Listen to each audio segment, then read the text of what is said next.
Nervous system. The nervous system is the most important system because it control all other system and activities the body. A most important છે કારણ કે અધર સિસ્ટમને બી control કરે છે ને આપણી બોડીની એક્ટિવિટીઝને બી કંટ્રોલ કરે છે. Nervous system is quicker than the other control system in the body, namely the endocrine system. કોઈ બી સિસ્ટમ કરતાં આ સૌથી ફાસ્ટ કામ કરે છે, જેમ કે એન્ડોક્રાઇન કરતાં બી ફાસ્ટ કરે છે. હવે નર્વસ સિસ્ટમના ફંક્શન પૂછાય તો શું છે? તો the nervous system help to maintain homeostasis. આપણે જે હોમિયોસ્ટેટિસ જોયું આપણી બોડીમાં રેગ્યુલેશન એ મેન્ટેન કરશે. પછી respond to the internal and external stimuli. આપણા જે ઇન્ટરનલ એન્ડ એક્સટર્નલ સ્ટિમ્યુલસ હશે એને બી રિસ્પોન્સ આપશે. પછી it controls and coordinates the working of different organ of the body. કોઈ બી બોડીમાંથી કોઈ બી ઓર્ગન કે બોડીનું કામ થતું હશે એને કંટ્રોલ કરશે, જેમ કે સેન્સ ઓર્ગનના કામને. પછી transmit the nerve impulses to and away from the CNS. એટલે ઇમ્પલ્સિસ ટુ એટલે ખુદની તરફ નવ ઇમ્પલ્સિસ લાવશે અથવા તો બ્રેનમાંથી દૂર મોકલશે.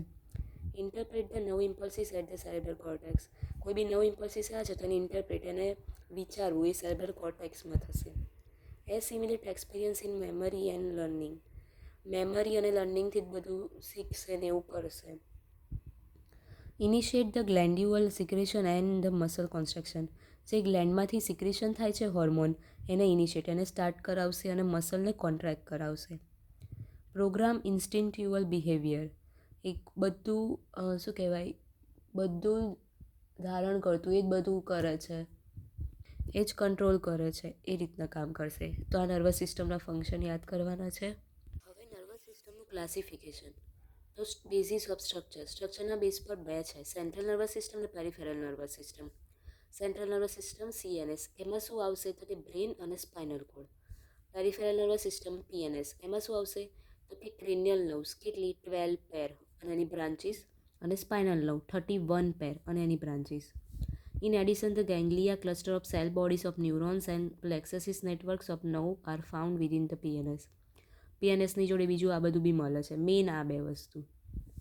તો આ એનું ક્લાસિફિકેશન થયું. શું છે તો કે નર્વસ સિસ્ટમ બે, સેન્ટ્રલ નર્વસ સિસ્ટમ અને પેરિફેરલ. સેન્ટ્રલ બેમાં થશે, બ્રેન અને સ્પાઇનલ કોડમાં. પેરિફેરલ બેમાં થશે, સોમેટિક નર્વસ સિસ્ટમ અને ઓટોનોમિક નર્વસ સિસ્ટમ. હવે સોમેટિક એટલે શું તો કે વોલન્ટરી, ઈચ્છા મુજબ કરનાર. એટલે શું કીધું? Relays information to and from skin and skeletal muscle. Skin અને સ્કેલેટલ મસલ જોડથી લાવશે, લઈ જશે ઇન્ફોર્મેશન. વોલન્ટરી છે આ લોકો. ઓટોનોમિક ઇનવોલન્ટરી, ઇન્ટરનલ ઓર્ગન્સ, અંદરનું આપણું પેટ છે, હૃદય છે, એ બધું આપણા રીતે થોડીને કામ કરે, એ એમની જાતે કરે, એટલે ઇનવોલન્ટરી. હવે ઓટોનોમિક નર્વસ સિસ્ટમ ANS, એના બે ટાઈપ પડશે પાછા, સિમ્પેથેટિક નર્વસ સિસ્ટમ ને parasympathetic nervous system. Sympathetic nervous system એટલે શું? Control organ in time of stress. જ્યારે આપણને સ્ટ્રેસ હોય ત્યારે એ કંટ્રોલ કરશે બોડીને. જ્યારે પેરાસિમ્પેથેટિક શું? Control organs when body is at rest. જ્યારે રેસ્ટ મુમેન્ટ પર હોય બોડી ત્યારે એ કંટ્રોલ કરશે, એ પેરાસિમ્પેથેટિક. તો આ યાદ રાખવાનું છે. નર્વસના CNS PNS, PNSનું SNS ને ANSનું પાછું સિમ્પેથેટિક ને પેરાસિમ્પેથેટિક. હવે આપણે જોયું કે સોમેટિક ને ઓટોનોમિક નર્વસ સિસ્ટમ, તો એનું અહીંયા ડિસ્ક્રિપ્શન છે. સોમેટિક એટલે supplies and receiver fibre to and from the skin, skeletal muscle, joints and tendons. એ મેં કીધું લાવા લઈ જવાનું કામ કરશે કઈથી? તો સ્કિન અને સ્કેલેટલ મસલમાંથી. સ્કેલેટલ મસલ એટલે હાથ પગવાળા અને જોઇન્ટ્સમાં. ઓટોનોમિક એટલે એમાં શું કીધું હતું કે ઇન્ટરનલ ઓર્ગનવાળું. એટલે એમાં શું આવશે તો કે સ્મૂથ મસલ ને કાર્ડિયક મસલ ને ગ્લેન્ડ, એ બધું અંદરનું થયું, ત્યાંથી લઈ જવા લાવવાનું કામ કરશે. પછી એમાં આ એક છે functional classification, sensory neuron system PNSનું, સેન્સરી નર્વસ સિસ્ટમ અને મોટર નર્વસ સિસ્ટમ.